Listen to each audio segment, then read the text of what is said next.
څنګه ښکلی د قرآن رب را لېږلی د قرآن برکت یې کړ حاصل چا چې منلی د قرآن قرآن قرآن قرآن قرآن.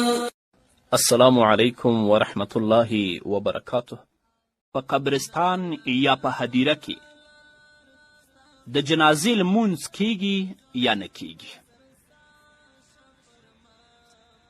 فقهاو لیکلي دي په داسې ځای کې چې هلته قبرونه وي د جنازې ادا کول مکروه دي. هو که چیرته قبرونه دومره لرې وي چې هغه لمونځ کوونکو ته په نظر نه ورتلل یا یې په منځ کې کوم شی حائل و، نو په دې صورت کې د جنازې لمونځ له کراهیته پرته جایز دی.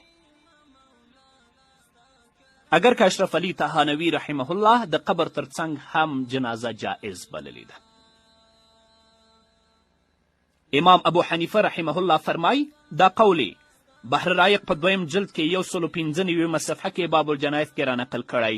ولا ينبغي ان يصلي على الميت بين القبور وكان علي وابن عباس رضي الله عنهما يكرهان ذلك فإن صلوا أجزاهم.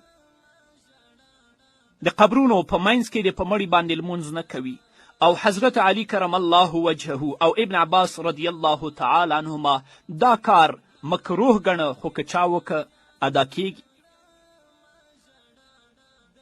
او بدایع صنایع کې علامه کاسانی رحمه الله په لومړني جلد کې په 315 صفحه کې لیکي قال ابو حنیفه رحمه الله ولا ينبغي ان يصلي على الميت بين القبور. مناسب نه دی چې په مړي باندې د لمونځ د قبرونو ترمنځ وشي. هو که داسې وي چې یو خواته قبرونه وي او بله خواته جنازهګاه وي چې قبرونه یې تر مخه نه دي او جنازهګاه د قبرونو په منځ کې نه ده، که هلته لمونځ کوي په دې کې کومه ستونزه